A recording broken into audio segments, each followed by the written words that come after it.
Gravando. Voltando aqui para o título da nossa aula de hoje. Vou liberar aqui a entrada de um estudante.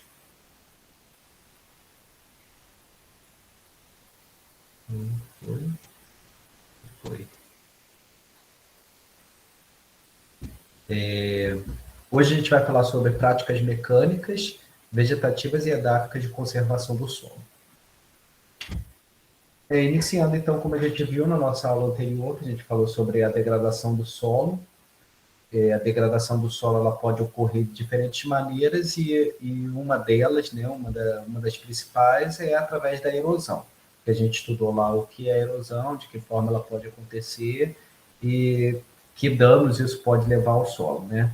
E vocês fizeram umas atividades, deixei um vídeo lá, né, para relembrar, né, muitas das coisas aí que vocês já aprenderam. Como eu vi, a maioria de vocês são agrônomos. E como que a gente pode evitar esse problema de erosão no solo? É através de adoção de práticas conservacionistas. Essas práticas conservacionistas elas podem ser feitas de maneira mecânica, edáfica e vegetativa. São os 3 pilares aí que a gente costuma trabalhar no campo para reduzir esse processo erosivo. E geralmente essas práticas elas estão associadas, né? A gente não costuma fazer só uma prática que vai resolver todo o problema, como eu tenho certeza que vocês imaginam, né? A gente sempre tem que conciliar uma ou duas práticas aí, 2 ou mais práticas, na verdade, para a gente ter um resultado interessante, assim como no manejo integrado de pragas. A gente tem que sempre conciliar mais de uma forma ali de controle para que a gente tenha um controle efetivo ali da praga, do inseto praga que esteja atacando, ou então do fungo que a gente quer combater. Bem, então nessa aula eu já tinha deixado lá para vocês, mas eu vou falar um pouquinho também, para ter uma continuidade, né? Senão eu ia entrar direto nas outras práticas e não teria falado dessa. Sobre as práticas mecânicas e depois a gente fala sobre as demais. Deixa eu liberar aqui para um aluno entrar.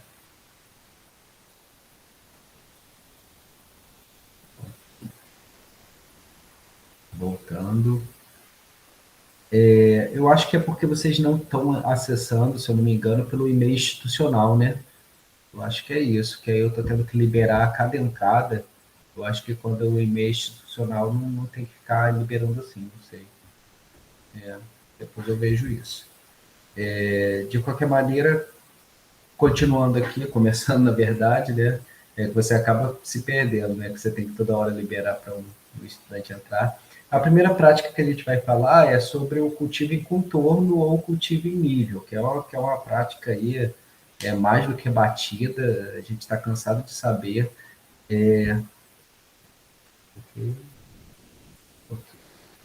A gente está cansado de saber da importância de você plantar em nível, né?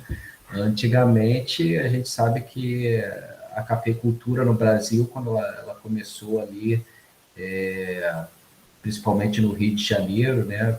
Plantou bastante café ali no Vale do Paraíba e também ali no sul de Minas, aí no século XIX, 1800 e pouco, foi o auge da cafeicultura nessa região. Se plantava café principalmente ali morro abaixo, não se respeitava a curva de nível. E até hoje, quando você viaja no sentido ali Rio-São Paulo, né, pega Rio-Santos, você vê até hoje que o Vale do Paraíba, os morros ainda estão bem degradados, né? Foi realmente uma cafeicultura por mais de quase 100 anos ali que degradou bastante as condições, justamente por eles não utilizarem práticas conservacionistas, como o cultivo em nível.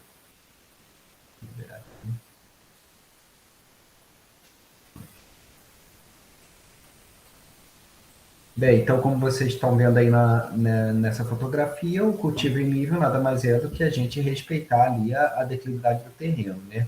E procurar plantar sempre no mesmo nível do terreno. Então, vocês veem aí uma plantação de citros e mantendo aí um cultivo no mesmo nível do terreno, né? Para você aumentar a rugosidade, a infiltração de água no solo e evitar o processo erosivo. E nessa fotografia vocês veem também que já tem associado aí outras práticas, né? Você vê que ao redor está bem vegetado, tem aí uma mata ao redor e também as entrelinhas elas estão cobertas por uma vegetação, né? Por uma braquiária, que pode ser aí no exemplo. Então, já tem outras práticas associadas, não somente, né, o cultivo em nível. É de extrema importância, mas é como eu falei, né, a gente não pode pensar só numa prática para controlar o problema de erosão. O cultivo em nível também permite redução do tempo gasto nos tratos culturais e economia de combustível, devido à menor necessidade de troca de marcha. Isso aí é óbvio, né? Porque é muito mais fácil você trabalhar em nível do que você trabalhar morro abaixo, né? Todas as práticas de manejo elas se tornam muito mais simples, principalmente quando você está trabalhando com patamares, né? Tudo ali no mesmo nível, que dá até para você utilizar um maquinário. Então acaba se tornando mais fácil. É trabalhoso, com certeza, você fazer esses patamares, fazer esses terraços, mas traz inúmeros benefícios. Além do controle da erosão, esse, esse, essa economia, né? De combustível e de tratos culturais, de mão de obra, de uma forma geral. E aqui é uma observação que esse cultivo ele reduz a erosão causada principalmente por chuvas de baixa a média intensidade, como eu havia dito. Não é só o cultivo em nível que vai ser suficiente para você controlar o problema da erosão. Então, tem que ter outras práticas associadas aí. Aqui uma fotografia para vocês, para mostrar, vocês já estão cansados de ver aí na região de vocês, aqui na Serra do Caparaó, é um cultivo de uma cafeicultura, né, feita em níveis, provavelmente aqui microterraços, que o produtor utilizou, que a gente vai falar um pouco mais à frente. Aqui um exemplo de, além de você cultivar em nível, tem também esse projeto de barraginhas, em que em áreas adjacentes, né, áreas a montante, ou fora de onde você está fazendo o cultivo, né, está fazendo ali a lavoura de café, você ter esses, como se fosse um terraço, né, ali o canal e o camalhão para você conduzir a água para dentro da sua lavoura. Também é um método que tem se utilizado para controlar o excesso de água que desce aí em terrenos limpos, e você levar para a lavoura, né, aproveitar essa água. Um exemplo. O terraceamento, gente. Então, o cultivo em nível, geralmente, ele está associado a você realizar um terraceamento. Nem sempre você faz o terraceamento, principalmente em cultivo em nível em que você tem uma declividade muito pequena do terreno, 2, 3%, como nas áreas aqui de cerrado. Aqui tem muitas lavouras que você vê que não tem terraço, porque a declividade realmente é muito pequena. Então, eles fazem o plantio em nível e não constroem terraços. Mas onde a declividade é um pouco maior, você já precisa fazer a construção desses terraços. O que são os terraços? São canais, ele é composto por um canal e um camalhão de terra, que ele pode ser construído tanto em nível quanto em desnível. Aí a gente vai falar um pouco mais à frente sobre por que, né, se construir em nível e por que se construir em desnível. Vai depender muito das características do solo que você está trabalhando e da intensidade de chuvas dessa região. É uma prática muito antiga, utilizada há séculos pelos agricultores, então não tem nada de novo e é tão antigo que era para a gente sempre adotar essa prática em terrenos declivosos, né, com declividade acentuada. E, na verdade, a gente sabe que isso não acontece, né? Ainda hoje há muitos agricultores que não fazem terraços. E consiste na construção, como eu falei, de estruturas hidráulicas, construídas de um canal e um camalhão. O pessoal, tem gente aqui que chama, né? Os meus alunos falavam que eles chamavam isso de curva de nível. Na verdade, não é. A curva de nível vai ser só você seguir a, a, a declividade do terreno, você cortar perpendicularmente ali o terreno, as águas, e você seguir sempre o mesmo nível.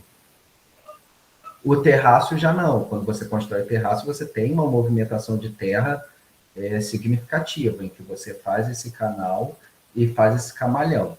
Então, você constrói aí um terraço. Você não está só seguindo o nível do terreno, como na primeira prática que eu mostrei. Então, tem esse canal que é formado justamente para a água ali aumentar a rugosidade, a água infiltrar nessa parte, e o camalhão ele funciona como um impedimento físico para a água realmente não passar dali e ser absorvida ali, né? Ou ser conduzida. Aí que depois a gente entra nessa discussão. Que um local onde você tem uma intensidade de chuvas muito forte, né, muito intensa, essa chuva não vai ser absorvida totalmente pelo solo, não vai filtrar totalmente. Você vai ter uma enxurrada. E aí você tem que conduzir essa água para fora da lavoura. E aí o interessante de você construir terraços em desnível, para que essa água seja conduzida para um canal escoadouro mais à frente. Aqui um exemplo clássico de terraços incas, aqui na América do Sul.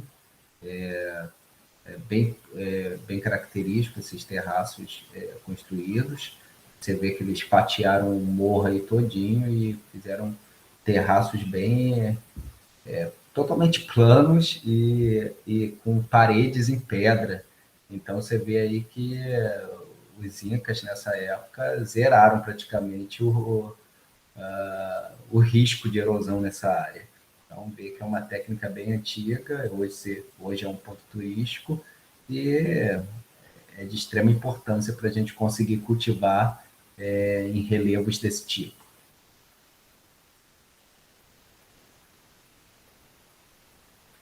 Agora eu fico imaginando como é que eles fizeram isso na época, sem nenhum, só na mão de obra, sem nenhum equipamento.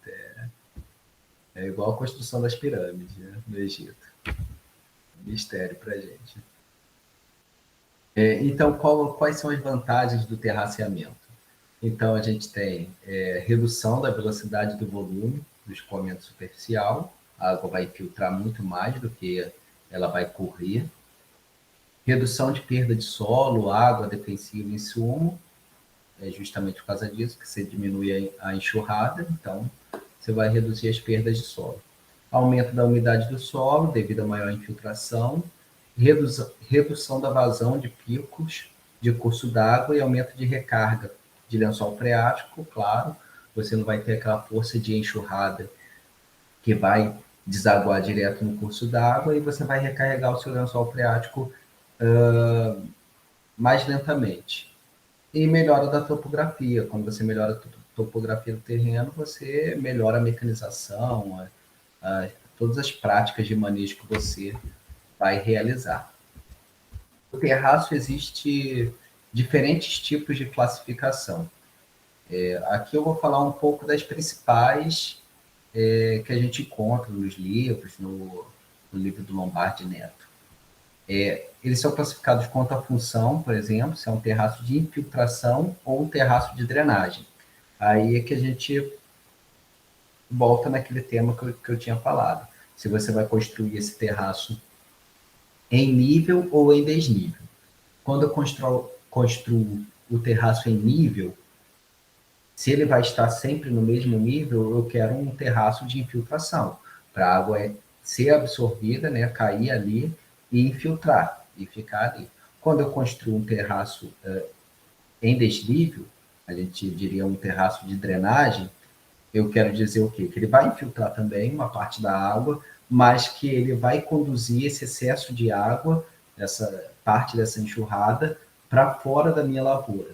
Isso é muito comum quando a gente tem terrenos com uma declividade maior, em que a força de enxurrada acaba sendo maior, e quando eu tenho locais que chove com muita intensidade, o meu solo ele não consegue absorver, é um solo um pouco mais arenoso, por exemplo, né, de textura mais arenosa. Então, eu teria que conduzir esse excesso de água para um canal de escoadouro mais na frente e dali para uma barraginha, ou então para um rio, para um local fora da lavoura, para que eu não tenha esse excesso de água ali descendo e causando erosão do solo. É importante a gente ter esse cuidado, porque se eu construir um terraço de infiltração numa área que teoricamente choveria demais, muito além, eu posso romper esse terraço. Então é importante sempre, quando for fazer terraço, né, existem tabelas para isso. Eu mostrei até de uma forma simplificada lá naquele vídeo que vocês fizeram aquela atividade, né, da Embrapa, de como construir terraços, espaçamentos. É uma forma simples, assim, mais geral de se construir, mas existem tabelas mais específicas para cada região, de que forma e tamanho você deve fazer o terraço de acordo com a declividade do terreno. Então tem que ter esse cuidado para que não ocorra um efeito em cascata, né? Quando você rompe um terraço mais acima, acaba rompendo os demais, se eles forem terraços de infiltração. Quanto à construção, o terraço ele é classificado como do tipo Nichols ou do tipo Mango. Aí é bem clássico, muito comum cair em concurso esse tipo de questão, qual a diferença de um para o outro. O terraço tipo Nichols ele é construído sempre de cima do terreno para baixo, e ele fica com um canal no formato triangular, enquanto o Mango é o mais comum da gente ver assim. Pelo menos em terrenos assim com declividade menor, como aqui onde eu estou na região de Cerrado. Ele vai passando em ambos os sentidos, de cima para baixo, fazendo um canal assim mais largo e com um camalhão também não tão grande. Aqui na figura dá para ver melhor. Aqui mostrando, ó, o de cima. Deixa eu aumentar aqui, eu acho que fica melhor, né? Para vocês, tinha esquecido. Na figura de cima, o do tipo Mango, que é lá, ó, ele faz o corte aí em cima e ele faz o corte embaixo e vai jogando o aterro. Então você fica com um canal mais aqui arredondado e um aterro também mais arredondado. Faz nos dois sentidos. Enquanto o Nichols você faz em um sentido só, sempre cortando de cima do terreno e jogando para baixo. Então ele fica com a característica de ficar um aterro de uma forma mais triangular. É uma forma também de se fazer o terraço. E aí vem as classificações quanto à faixa de movimentação de terra. Se ele é de base estreita, base média, base larga. Isso está relacionado ao tamanho do terraço que você vai fazer. Então, se a movimentação de terra é até 3 metros, é considerado um terraço pequeno. De 3 a 6 metros, médio. E de 6 a 12 metros, um terraço grande. Geralmente, está associado à declividade do terreno.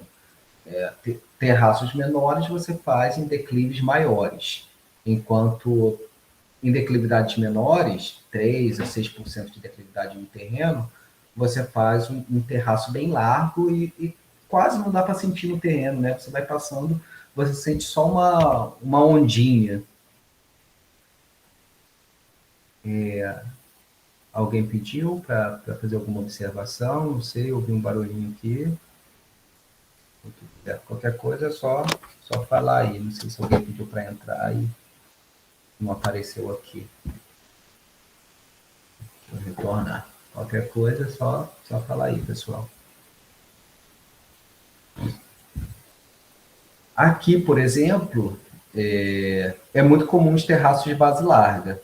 que os terraços de base larga, eles são assim desse jeito, é uma ondinha, e você consegue cultivar em toda a região, tanto na área que a gente chama de canal, quanto na área do camalhão.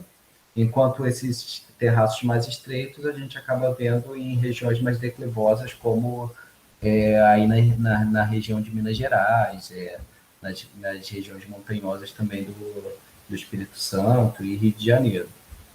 E também os que a gente vai falar mais à frente, né, os patamares.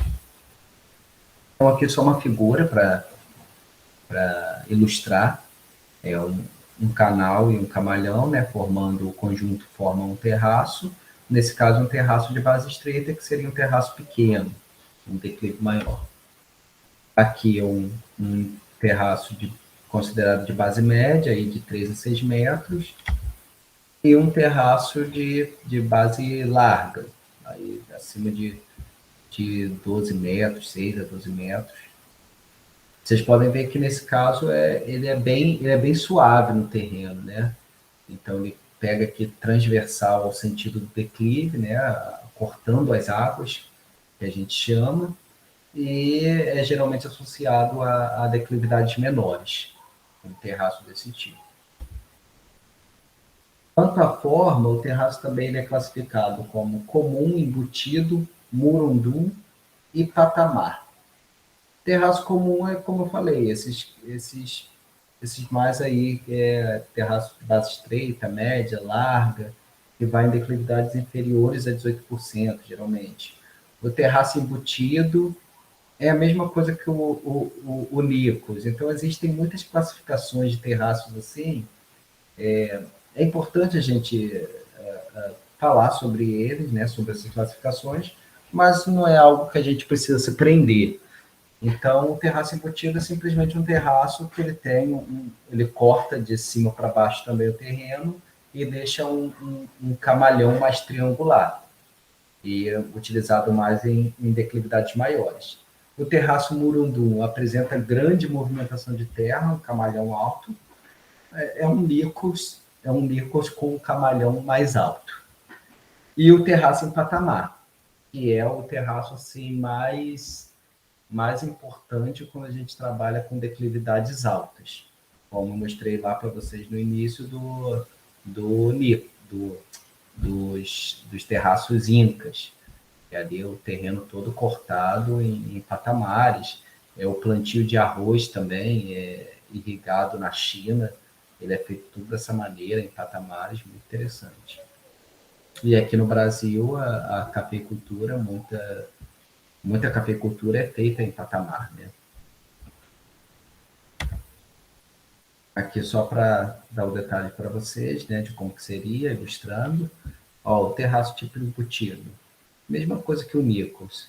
Ele corta aqui de cima para baixo, faz o aterro e deixa um aterro bem alto, né, fazendo um camalhão aqui triangular.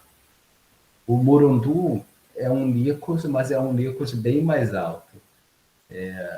Tem que ter no mínimo aqui, eles colocam 2 metros de altura. Então, realmente é uma movimentação de terra bem significativa, associada a declividades maiores. Você precisa ter aí um camalhão alto para funcionar como uma barreira e evitar que a água desça e morra abaixo, levando seu solo, nutrientes e defensivos que você tem aplicado. E aqui ilustrando o tipo patamar, que é o que a gente viu lá, que você vai fazer a declividade do terreno, vamos dizer, essa linha aqui, abóbora, né, descendo, e você vai fazer o corte e o aterro, que vai cortar em cima e vai colocar um pouco mais embaixo, fazendo com que o terreno ele fique com o formato de uma escada. E aí o tamanho desse patamar vai depender das suas linhas de plantio, quantas você vai colocar e do espaçamento da sua cultura. Ô, professor, Opa, à vontade. o slide não estava passando, não. Eita, fala aí qual que eu parei aí, Para deixa eu... mim aqui não estava, não, entendeu? Essa parte de terraço comum, embutido, murundu. Não, mas tá tranquilo, só seguir aqui agora. Você conseguiu passar, tá no slide 19. O pessoal está falando para mim também, eu vou tirar então o slide e vou colocar de novo. Às vezes volta, né? Às vezes foi alguma coisa desse tipo. Deixa eu parar.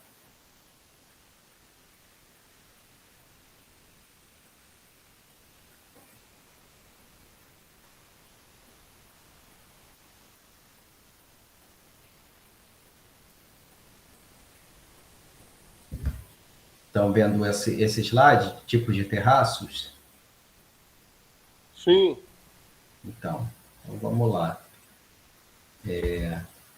Aqui só ilustrando os tipos de terraços que a gente tem. Falei, mas aula online assim, acontece essas coisas. Aí o terraço tipo embutido e o tipo murundum. Só mostrando aí o detalhe é a questão da faixa de movimentação de terra e da altura que esses camalhões vão ter. Isso vai depender do terreno. Até no livro do Lombardi Neto, ele coloca tabelas. Eu não sei se eu coloquei aqui nessa apresentação, mas ele coloca tabelas. Deixa eu ver aqui. Vou esperar aqui para mais entrar.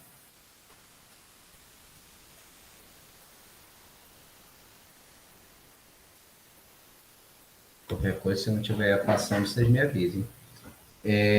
De qual tipo de terraço é recomendado para determinado solo e declividade. Então, existem essas tabelas e existem também estudos locais, realizados pelos órgãos de pesquisa, pela Embrapa, aqui no caso, Fundação MS, que recomendam determinados terraços para você fazer.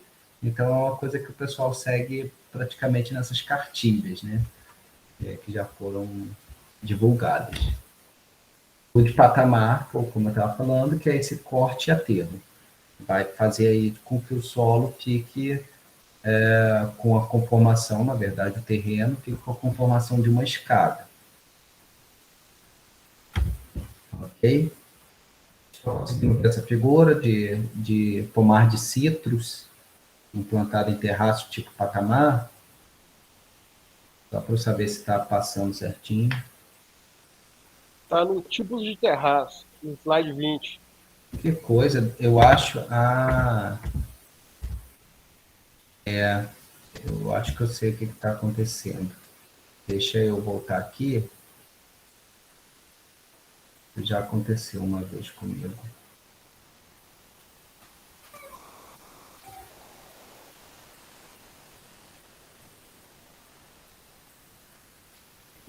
Eu acho que agora vai passar direitinho. Estão vendo essa figura do terraço em patamar, tipo patamar? Sim. Agora de citros, né? Eu não posso aumentar aqui. Se eu aumentar, o trem trava. Tá, é isso que eu estava fazendo. Tá, tá ok. A minha esposa aqui já me deu as dicas já, ela já está mais craque do que eu em aula online. Eu não posso botar no modo apresentação que trava. Então não vou colocar não. Mostrando aí esse pomar de citros implantado em terraço tipo patamar. Então, como vocês podem ver aí, dá para ver que o solo está no formato de uma escadinha, né? Aqui ilustrando ao lado, né, uma banqueta individual mostrando aqui um corte a termo e fazendo como se fosse uma banqueta, um patamar, né, para a tua cultura agrícola. E também, associado a isso, também tem vegetação aqui, né? Não sei se é uma vegetação espontânea ou se é uma vegetação que ele plantou. Então, associando mais de uma prática. Aqui, como eu falei, um exemplo de uma literatura que ele indica em relação à declividade do terreno. Então, qual tipo de terraço é recomendado para uma declividade de 2 a 8%? Base larga, né? Como eu falei, aqui a realidade do cerrado brasileiro é isso. Então, a maioria dos terraços são de base larga, são terraços aí de quase 12 metros, de extensão e que é muito suave. Você só sente uma ondinha no terreno e dá para cultivar em tudo. De 8 a 12, à medida que vai aumentando aí a declividade, você vai diminuindo o tamanho do teu terraço justamente para você ter um camalhão mais alto. Aí você vai indo para um de base estreita, como ali o Nichols, que eu mostrei, o embutido, e à medida que a declividade é muito alta, 18% a 50%, quando a gente está falando aí em cultivo em morros, a gente tem que ir para um patamar, um terraceamento mesmo do terreno em patamares, ou microterraceamento, são pequenos patamares que também tem sido utilizado muito na cafeicultura. Então, existem essas tabelas. Nessa tabela aí, ele está considerando só a declividade. Tem alguns que fazem a combinação de declividade com o tipo de solo e o tipo de terraço recomendado. Então, vai depender da literatura que você pegar. Aqui, por exemplo, mostrando um terraceamento de uma área. Se não me engano, aqui do Espírito Santo, que eu peguei essa figura. A construção de microterraços e uma lavoura cafeeira. Então, eles usam esses tratores pequenos de esteira, com uma lâmina de corte aí de uns 3 metros, em média, e faz esses terraços pequenos, mas que é o suficiente ali para fazer uma linha de plantio de café. E é uma prática que tem sido adotada com muito sucesso. Aqui, realmente, do Espírito Santo, né, foi o mesmo local da referência que eu peguei, mostrando esse morro todo microterraceado em patamares. Então, patamares pequenos, como vocês podem ver aí na figura do lado direito, é um patamar pequeno, até 3 metros de largura, mas que é suficiente para você fazer a tua linha de plantio e fazer também as práticas culturais. Fica muito mais fácil trabalhar desse jeito, num nível, levar equipamento para colheita, para as podas, tudo fica mais fácil quando você faz em nível. E além de melhorar o solo com relação principalmente a problemas erosivos.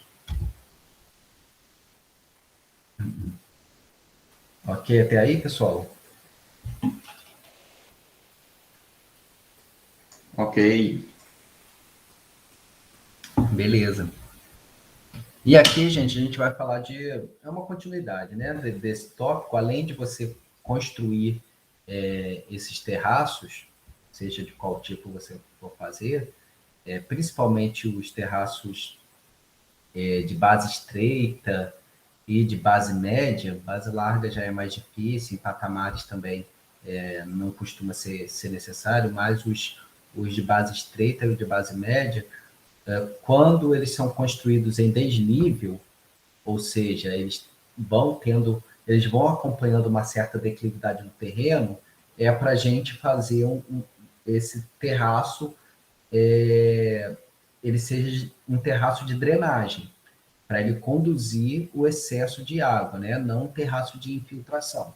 E quando ele conduz esse excesso de água, a gente precisa ter canais no final dele. Então, eles vão todos levar no terreno para um canal. Esse canal é chamado de canal escoadouro, geralmente, né? É simplesmente um canal maior que você vai construir fora da sua área de plantio, que vai levar essa água para uma barragem na propriedade, ou então para desaguar num rio. No rio, às vezes, não é muito interessante, porque vai estar com muitos sedimentos. Então, é mais interessante que desague primeiro numa barragem, de uma barragem siga depois para um rio, né? Para dar tempo ali de sedimentar. Então, em solos que têm uma permeabilidade baixa ou média, além de você construir esses terraços, e os terraços principalmente de base estreita e base média, você tem que construir esse canal escoador. Ok?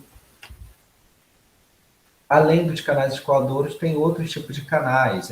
Tem essa nomenclatura, mas não precisa se ater a isso, né? São os canais paralelos ou os canais divergentes. Canais paralelos são simplesmente canais construídos na beira de estrada. Então, não deixa de ser um canal, né? Então, o outro é um canal para conduzir a água para fora, né, da sua área de, de produção. Um canal paralelo, na beira da estrada, para você conduzir também o excesso de água que cai ali na estrada. E canal divergente é para você tirar o excesso de água que pode entrar ali na sua área de produção. Então, você tem uma área de produção ali, capicultura, por exemplo, e chove demais. Você acha que não é viável só a construção dos terraços. Então, você cria um canal na sua área acima, a montante, para que o excesso de água seja conduzido para fora ali daquela sua região de produção. Então, é simplesmente isso, a construção de mais um canal para você não ter um excesso de água descendo ali, principalmente num morro. Mas é aquilo, se você faz a construção de terraços do tipo patamar, dificilmente você vai precisar de construir canais que tirem esse excesso de água dali da sua região. Realmente não vai precisar, nunca vi desse tipo, né? Vejo o mais comum é quando você faz terraços pequenos ou terraços médios. Aí você precisa de canais para tirar esse excesso de água. Aqui mostrando, né, uma área de produção em que você uma área de produção mais acima aqui e vai ter um canal que vai levar para uma barraginha que vai levar esse excesso de água, para você não reaproveitar essa água e evitar processos erosivos. E aqui na figura da direita, na beira da estrada, a gente vai ter aquele canal ali paralelo à estrada de terra e vai ter uma barraginha também, uma pequena área onde a água vai poder empoçar ali, né? Vai poder ficar. E alguém levantou a mão, alguma coisa? Não, né? Ok. Deixa eu fechar aqui.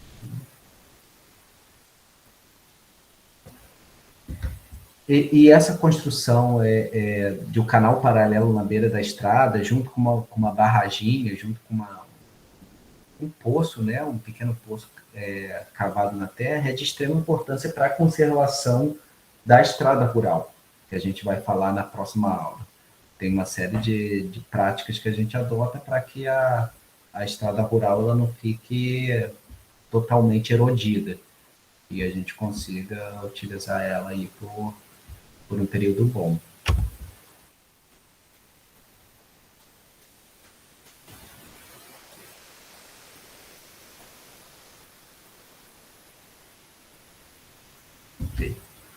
Bem, quando a gente não adota nenhuma dessas práticas mecânicas aí, e mais as outras que a gente vai falar, vegetativas e edáficas, a gente tem a ocorrência de processos erosivos, como a gente falou na nossa aula passada. E esses processos erosivos eles vão evoluindo de uma erosão laminar para sulcos e até chegar a uma vossorota.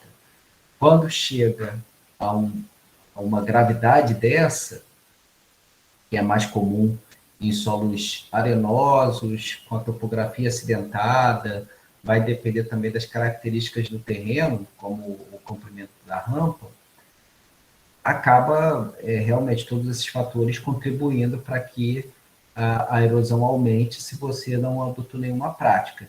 Então, aqui a gente vai falar rapidamente de como corrigir esse problema, quando ocorre uma bossoroca, que é muito comum aí na nossa região, né, de morros de Minas Gerais, Rio de Janeiro. Aqui, por exemplo, uma das medidas que podem ser adotadas, uma das medidas mais simples, é você simplesmente fechar a bossoroca, quando não é ainda muito grande. Ele fala aqui, ó, nessa literatura, de você raspar o horizonte A para os lados, né, para você reaproveitar ele, e você puxar os horizontes B, com maquinário, né, de preferência, para fechar esse buraco e depois espalhar de volta o horizonte A. É uma forma bem simples de se fazer essa correção, enquanto, dependendo do local onde ocorre a vossoroca, não dá para a gente fazer isso, né? Principalmente por causa da declividade do terreno. Outra forma de se fazer, e a mais comum, ela é dividida em 4 etapas, que é você adotar práticas que reduzam a enxurrada nessa região da vossoroca. Se ali tem uma vossoroca, é porque está um grande fluxo de água seguindo para aquela direção. Então, eu tenho que reduzir aquela água que chega ali, primeiro. Depois, suavizar os taludes da vossoroca, implantar paliçadas, que são estruturas geralmente de bambu, que a gente coloca no fundo da vossoroca, e vegetar. Revegetar essa vossoroca para, aos poucos, a água que vai descendo, vai filtrando ali, o solo vai descendo e vai, aos poucos, fechando aquela região. Então, aqui um exemplo, né, mostrando uma área de vossoroca, de tantos em tantos metros aqui. Você faz uma barreira, vai criando uma barreira aí de bambu dentro dela, vai tentando colocar o que tiver disponível ali de palhada para cobrir o chão dessa vossoroca e vai revegetar. Aqui, mostrando uma foto real mesmo, né, no campo, muito utilizado bambu, e aí vai fazendo essas barreiras, como vocês podem ver aqui, e começa a revegetar. Então, essa é uma das formas da gente contornar um problema aí muito comum quando a gente não adota uma prática mecânica, dessas que a gente já havia falado, ou outras práticas aí que a gente vai comentar também. Então, aqui mostrando em etapas, né, a construção dessas paliçadas de bambu, amarrando, fazendo um amarrio ao longo da vossoroca, uma vossoroca até pequena aqui nessa propriedade. Jogou também uma cobertura morta, colocou sacos aqui, provavelmente com vegetação também, com cobertura morta para absorver a umidade, ou com solo mesmo, né?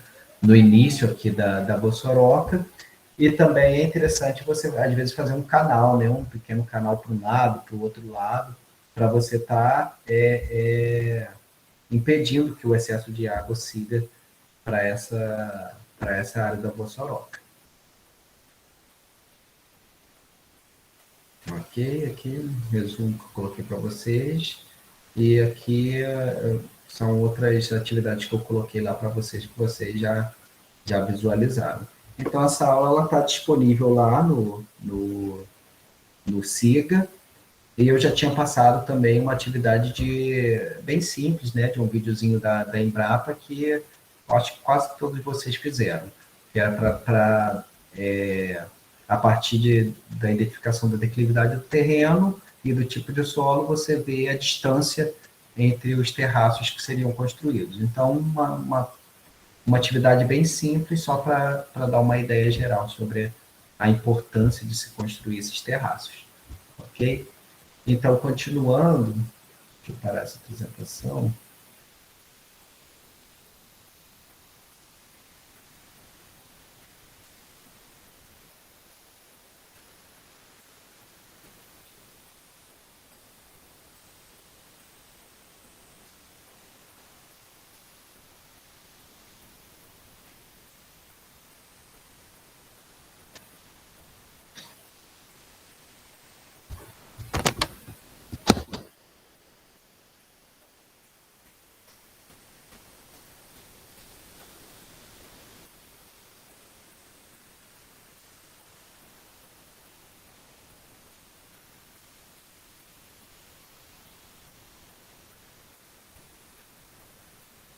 Ok.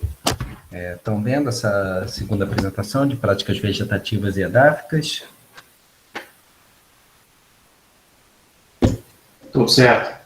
Beleza, pessoal. Então, continuando, além dessas práticas mecânicas, a gente deve também adotar práticas vegetativas e edáficas para o controle da erosão. Então, é o que eu falei, né? Não é só uma prática que vai resolver o meu problema. Pensando nisso, depois no final da aula eu falo com vocês, mas eu deixei um artigo muito interessante para vocês fazerem um trabalho, né? Dá para fazer uma leitura de um artigo sobre o cultivo de café. Agora eu não lembro o nome da região aí, em Minas Gerais, depois eu vejo para vocês, que mostra justamente isso. Não foi só a utilização de uma prática que controlou a erosão e melhorou a produção de café nessa região. Foi um conjunto de práticas. Então, muito interessante o que o produtor e os pesquisadores mostraram da média nacional de produção de café em torno de 25 sacas, o pessoal lá produz mais de 40. Então, muito interessante, a gente vai falar daqui a pouquinho. Então, é muito simples, né? Essa parte também práticas, quando a gente fala de caráter vegetativo, obviamente você utiliza a vegetação. E de caráter edáfico é a melhoria das condições do solo para que você, melhorando o solo, você permite o crescimento melhor da vegetação e também as próprias características do solo ajudam na conservação do solo e da água, né? Se você tem uma maior matéria orgânica no solo, as partículas do solo elas estão mais agregadas, você tem maior formação de agregados do solo, e uma chuva, por exemplo, que seja uma chuva de baixa intensidade, de média intensidade, ela não vai desagregar tanto o solo quanto um solo sem vida, um solo sem agregados, com baixa matéria orgânica. Então, uma prática simples, muito utilizada, é a cobertura morta. É simplesmente eu colocar ali na minha lavoura, não deixar o solo descoberto, né? Eu posso fazer o plantio de alguma cultura na entrelinha e depois cortar essa cultura toda e deixar ela sobre o solo ali para servir como um impedimento físico, né? Muitas das vezes, porque a gota de chuva ela não vai bater direto no solo descoberto e melhora diversas outras características aqui que a gente nem precisa discutir. Com certeza vocês já sabem bastante, né, sobre a melhoria das características físicas, químicas e biológicas, a matéria orgânica do solo, como eu falei, melhoria da temperatura do solo, a biota do solo, então tudo isso tende a melhorar. A ciclagem dos nutrientes que ocorre ali, e por aí vai. Aqui, só para dar uma ideia para vocês do livro do Lombardi Neto, ele mostrando, por exemplo, o efeito do manejo dos restos culturais de milho sobre as perdas por erosão. Então, plantou o milho e o que ele fez depois com os restos culturais? Ele queimou essa palhada, ele enterrou a palhada ou ele deixou a palhada na superfície. E aí ele quantificou as perdas de solo e as perdas por água. Quando eu queimo a palhada, ele tem uma perda de solo aí de 20 toneladas por hectare e uma perda de água de chuva de 8%. Palha enterrada já reduz para 13,8 toneladas de solo perdido e 5,8 de água. E quando eu deixo a palha na superfície, só corto ali, deixo ali, olha só a perda de solo, é quase um terço aqui, né? Um terço praticamente da palha queimada. E a perda de água também, cerca de um terço aí da perda de água. Então você vê que só de você deixar a palhada sobre a superfície, você reduz pra caramba aí a perda de solo e a perda de água. Num outro experimento, ele combinou aqui, pegou o efeito da cobertura morta do solo na produção do milho. Então ele deixou o milho e depois ele enterrou os restos culturais. Aí ele considerou que a produção foi de 3 toneladas, 3,7 toneladas, e isso igual a 100%. E foi fazendo diversas combinações, deixando os restos na superfície, aplicando um pouco mais de nitrogênio, combinando com uma leguminosa, e por aí vai, vocês podem depois olhar com mais cuidado esses dados. Só chamar atenção para esse aqui, ó, o 1, 2, 3, o quarto, em que ele cultivou o milho, deixou os restos na superfície e usou uma dose de nitrogênio. Não lembro agora qual dose ele utilizou. Mas olha como aumentou a produtividade. Ó, ele foi para quase 5 toneladas por hectare. Um aumento que ele coloca aqui, ó, 130, então aumentou 30% a mais, né, do que ele produziu. Só de você deixar os restos na superfície e aplicar o nitrogênio. Aí ele coloca aqui, vamos ver, restos enterrados, por exemplo. Milho e leguminosa, restos enterrados e mais nitrogênio. Também teve um aumento significativo com aplicando nitrogênio e leguminosa. Mas, assim, o que eu vejo daí é que uma combinação mais simples que ele fez, a mais simples possível, que é manter os restos na superfície e aplicar um nitrogênio, foi suficiente para ele ter um ganho de produtividade aí significativo. Então, a gente vê que não só melhora as características do solo, né, e conserva solo e água, quanto você aumenta também a produtividade. Isso está muito associado que o nitrogênio, como vocês já estudaram também em algum momento, a gente sabe que o nitrogênio ele é muito móvel no solo. O nitrogênio ele fica na forma de nitrato ou amônio, né, principalmente na forma de nitrato, e ele lixivia com muita facilidade.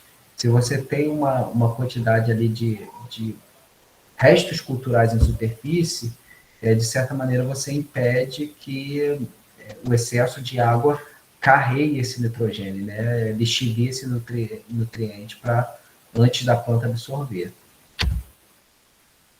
Culturas em faixas é uma outra forma que a gente também pode utilizar de controle vegetativo, e consiste em a gente implantar de forma alternada, dentro de uma mesma área, espécies vegetais que apresentam diferentes características. Esse é o cerne da questão, é a gente associar plantas que possuem sistema radicular diferente.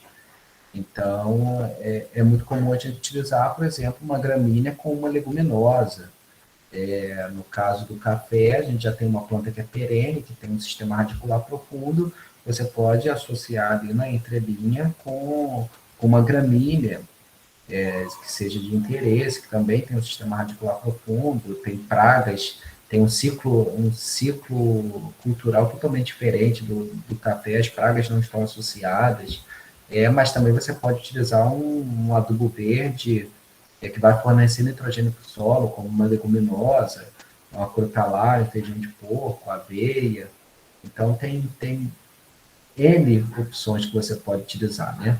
Eu vi um produtor, por exemplo, que ele utiliza muito trigo mourisco nas entrelinhas de café, porque ele diz no artigo dele que atrai polinizadores do trigo mourisco. Então, atrai polinizadores, esses polinizadores atuam ali nas flores do café e isso aumenta a produção. Então, existe uma série de opções que você pode adotar, né? Vai do interesse de cada propriedade, dos testes, do que vê que é mais interessante. Então, aqui na figura, só mostrando as faixas de cultivo. E aí, essa cultura em faixas, ela pode ser feita de diferentes maneiras, não vou entrar aqui em detalhes, mas nos livros eles classificam em faixas de retenção, faixas de rotação e faixas conjugadas. Faixas de retenção, geralmente, é quando você tem uma cultura que ela praticamente sempre fica no campo, sempre se repete. Então, você tem uma soja ou um milho, e você tem uma cana-de-açúcar logo embaixo, né, que tem um sistema radicular mais bruto, é uma planta que fica anos no solo, então você mantém ela. No nosso caso, pensando em café, as faixas de retenção, por exemplo, seria a própria cultura do café, né, que é uma cultura perene, que fica ali no campo o tempo inteiro e que tem um sistema radicular profundo. E faixas de culturas As demais faixas da cultura seriam essas gramíneas e leguminosas que a gente utilizaria. Quando a gente fala em faixa de rotação, todas as culturas estão ali rotacionando naquela área. Então, aqui nessa segunda ilustração. No primeiro ano, você tem uma combinação de culturas que você está trabalhando, e depois, no segundo ano, você muda totalmente. Onde era forrageira passa a ser milho, onde é milho passa a ser soja, onde é soja passa a ser forrageira. Então, é uma forma que a gente pode adotar também. Cultura em faixas conjugadas, você combina os dois. Então, não tem nada demais nisso aí. É só você não manter uma monocultura, porque a gente vê que é muito comum, principalmente em grandes propriedades. Pequenas propriedades a gente ainda vê uma diversificação, numa cafeicultura a gente ainda vê uma certa diversificação, produtores que fazem ali algum cultivo na entrelinha. Está muito comum no Espírito Santo você produzir café com mamão, por exemplo, né? Você fazer um consórcio, combinar ali o espaçamento certinho que dê para fazer 2 ou mais culturas e também um adubo verde ali na entrelinha. Também tem os sistemas agroflorestais, o café bem sombreado, né, parcialmente sombreado. Então, ainda é comum, mas quando a gente fala em grandes culturas, em produção de soja, milho, a gente vê muito, né, monoculturas, e a gente não vê nada disso aí, apesar dos benefícios, né? E a gente sabe que é muito importante você ter o consórcio e a rotação de culturas. Aqui mostrando um exemplo de cordões de vegetação permanente, que seria, de certa forma, um cultivo em faixa também. Só para dar exemplo de um experimento.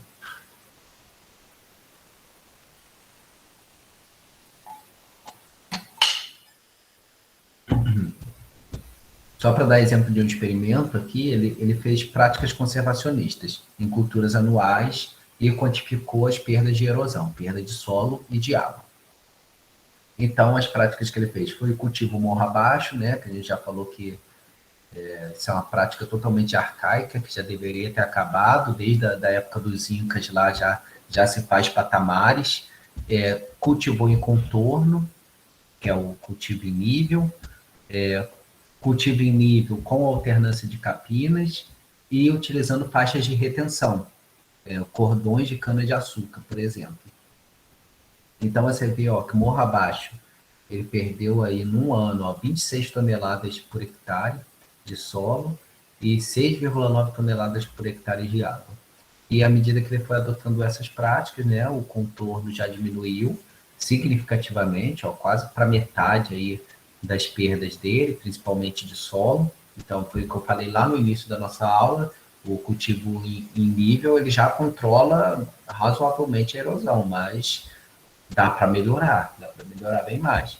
Aqui ele fez o cultivo em nível, só com uma alternância de capinas. Então, capina uma linha sim, uma linha não, uma linha sim, uma linha não, já reduziu significativamente também a perda de solo e de água. E quando ele fez cordões de cana-de-açúcar, então, a determinados espaçamentos ali, cultivou uma faixa de culturas anuais e fez um cordão de cana-de-açúcar, mais uma faixa de culturas anuais e cordão de cana-de-açúcar. Ele teve perdas aí que, olha só, chega quase 10% praticamente do que ele, até menos que 10% do que ele perdeu de solo no morro abaixo, e de água também uma diminuição significativa, 20% aí do que ele perdia morro abaixo. Então, dá para melhorar com a adoção, às vezes, de práticas simples, o que a gente tem. A forma da agricultura como ela tem sido feita. E a gente vê que isso está evoluindo, assim, hoje em dia, grande parte dos produtores já adotam diferentes práticas de controle aí, para controle da erosão. Então, dessas práticas aí, com certeza, vocês já viram bastante sendo adotadas pelos produtores. Um ou outro que ainda não faz quase nada, né? Quando eu fico sabendo que um produtor não faz quase nada aqui de prática, é porque a terra não é dele mesmo. Ele não tem interesse nenhum de melhorar aquela terra. Aqui mostrando cordões de vegetação permanente, é uma faixa de retenção, é um cordão de retenção. Aqui uma cafeicultura, tá um pouquinho judiada, né? O capim aí, o mato tá um pouquinho alto, tá precisando reduzir um pouco. E uma faixa de bananas, aí atuando como um cordão que impede aí um quebra-vento, né? O excesso de ventos na área, e também as perdas de solo, que é uma área um pouco mais alta. Bem, outra prática que a gente pode adotar também de controle vegetativo é a adubação verde. A adubação verde está associada muito à cobertura morta também, né? Que a gente pode deixar essa planta crescendo ali e se mantendo ali sempre viva, ou a gente pode pegar e cortar ela e deixar só no solo cobrindo como uma cobertura morta. Aí nessa figura tá praticamente como vai evoluir para uma cobertura morta, né? Esse adubo verde. Então é uma prática bastante comum que tem ganhado bastante destaque aí nas últimas décadas, né? Se falar de adubação verde. Também utilizado aqui nas grandes culturas, também de cultivo de soja e milho, costuma fazer uma adubação verde com uma leguminosa, uma crotalária, geralmente um cultivo antes, né? Depois, né? Deixa ele crescendo, depois corta e faz a adubação. Aqui mostrando que as plantas realmente em pé ainda. Então, aqui mostrando leguminosas em consórcio com café. Então, totalmente possível. A gente tem entrelinhas aí de café bem grandes, né?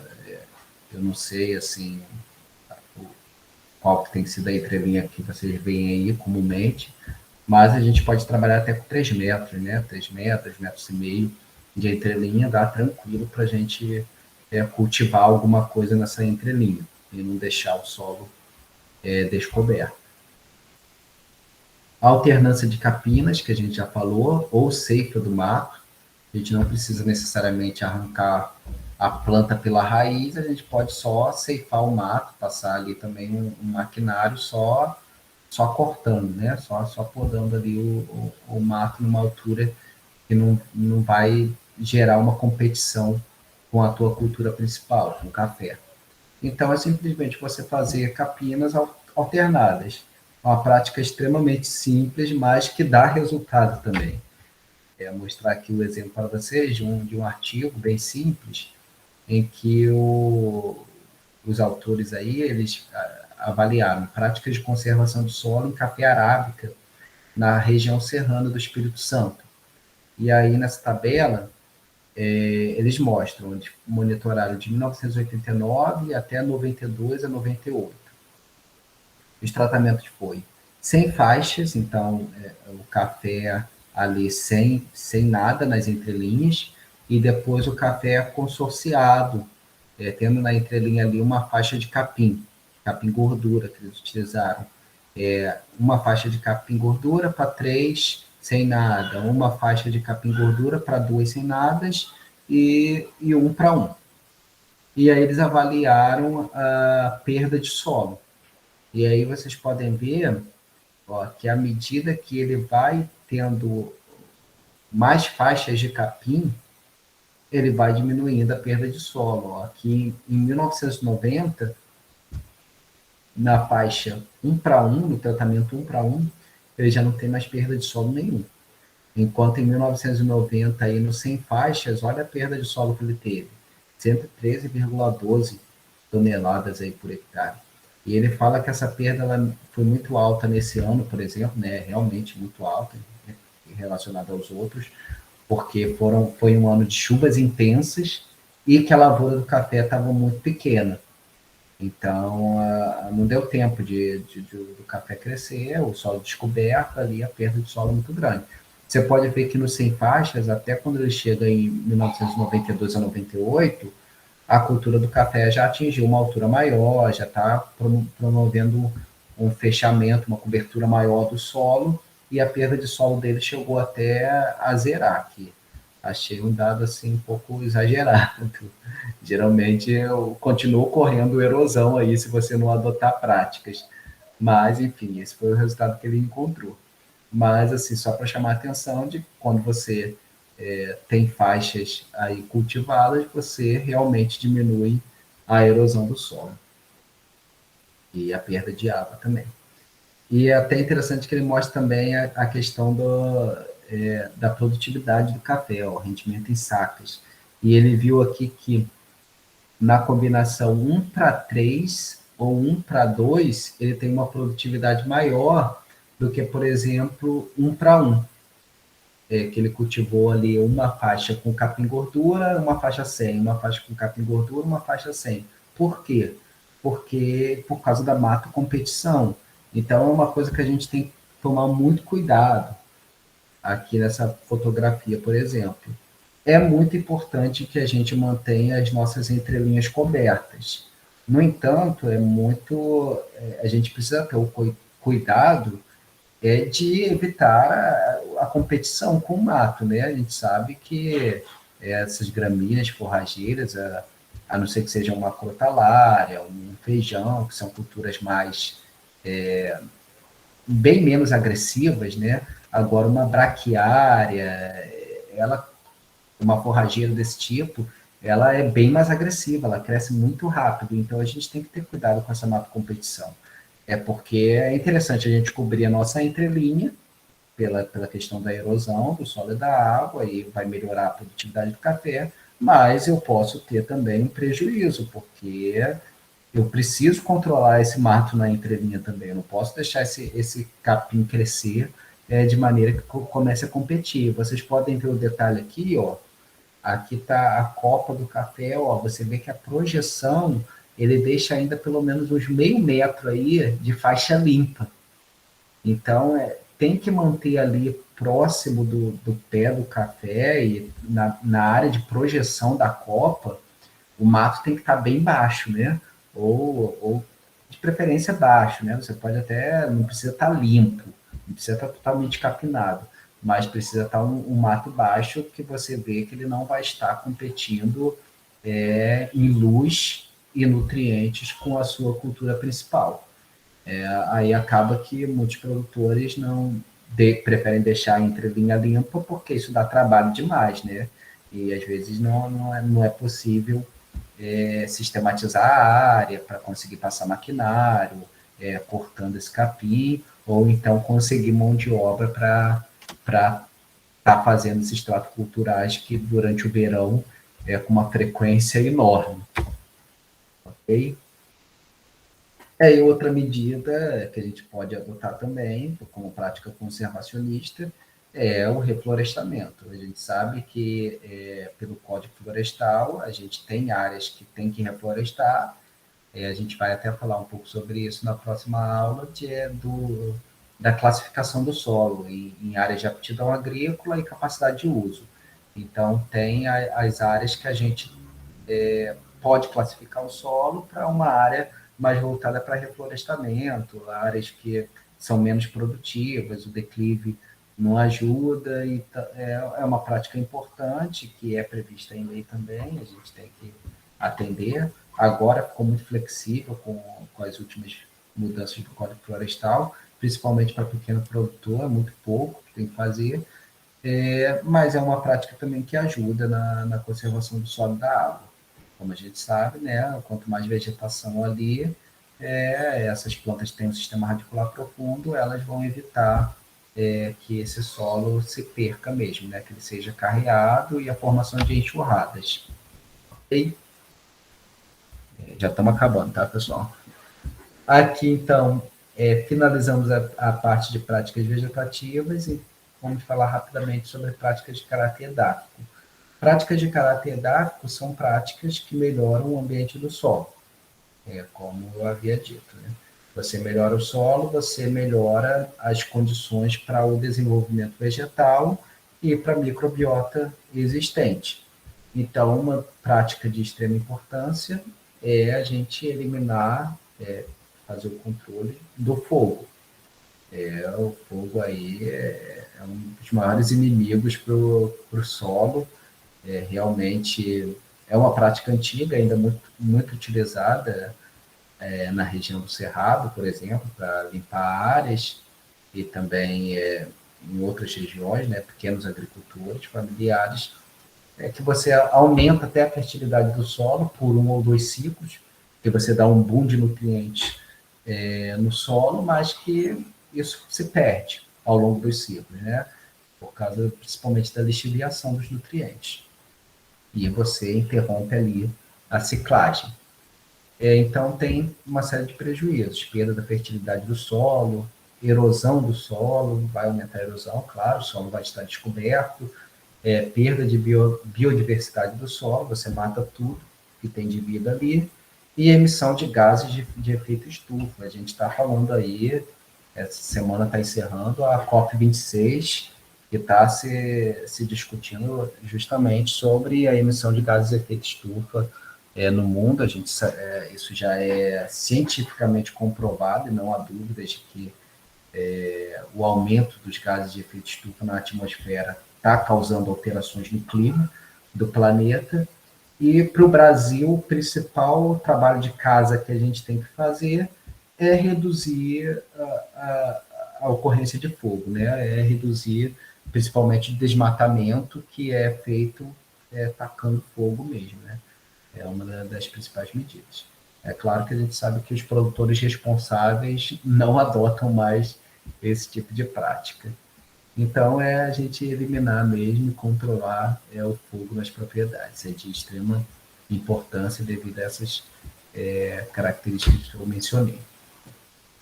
Outras práticas que a gente pode adotar é a realização de adubação química ou orgânica. Ambas contribuem para melhorar as características do solo.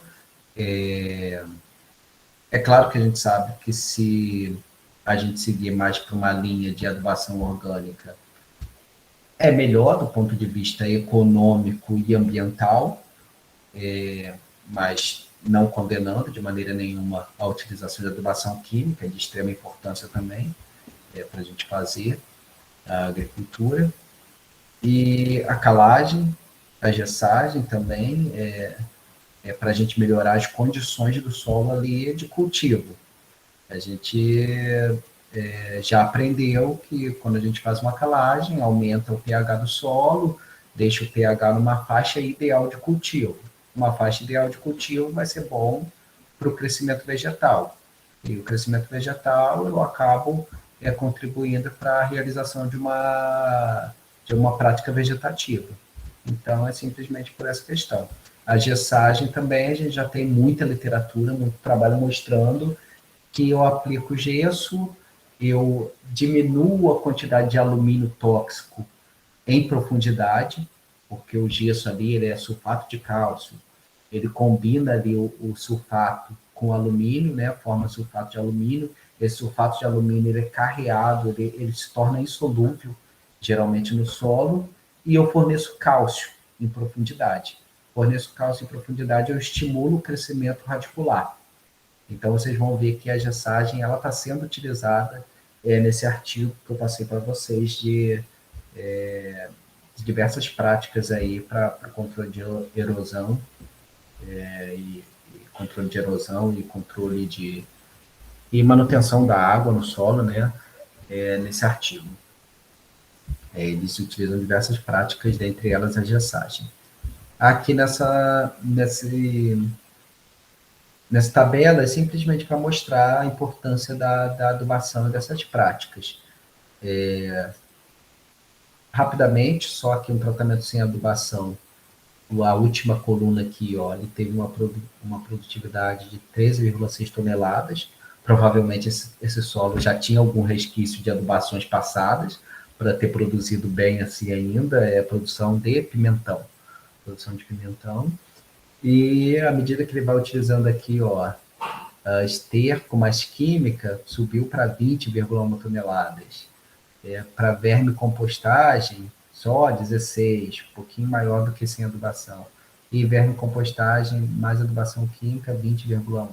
Então você vê aqui a importância, né, de se combinar essas diferentes práticas, a adubação em si, para você melhorar as condições do solo. Aqui, por exemplo, mostrando um consórcio de arroz com capim, né, com uma forrageira, e como que essas plantas elas têm a capacidade de aprofundar no sistema radicular, aqui numa área que foi aplicado gesso, então atingindo até 3 metros de profundidade. Isso traz inúmeros benefícios para o solo, né? Quanto mais o sistema radicular se aprofunda, melhor. Para a estrutura do solo, para a infiltração de água, para agregação, todas essas características são melhoradas. Ok, pessoal. Finalizamos então essa aula sobre práticas de conservação do solo. E eu acho que semana que vem já é a nossa última aula. Vai ficar um pouco corrido, que a aula que vem eu tenho que falar para vocês de dois assuntos diferentes, pelo menos, de conservação de estradas e de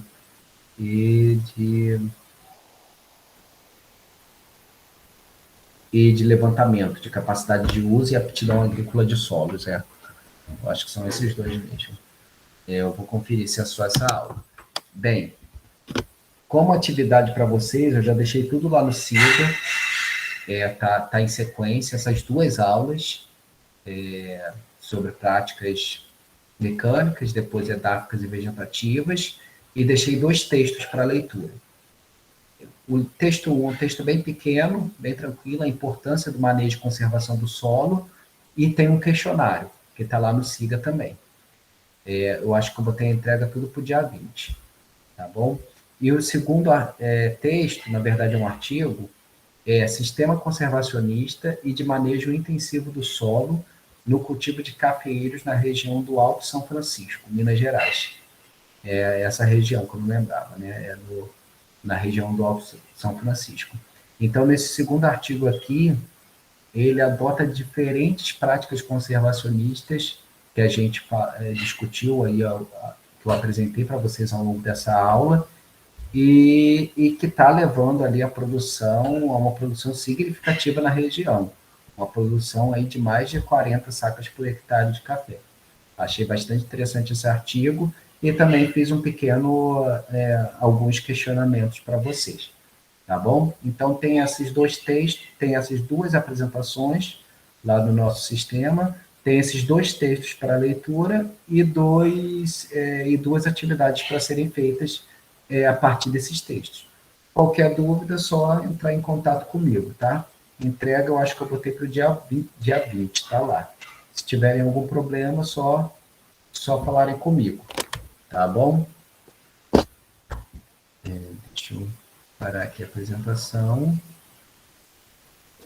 Eu acho que é isso por hoje. Vocês têm alguma dúvida, algum questionamento? Fiquem à vontade. Se não, fiquem à vontade aí para ir saindo do nosso encontro. Um abraço para vocês, boa noite, tá? Um abraço, boa noite. Tá, pessoal, boa noite, valeu. Bom feriado aí para todo mundo. Igualmente.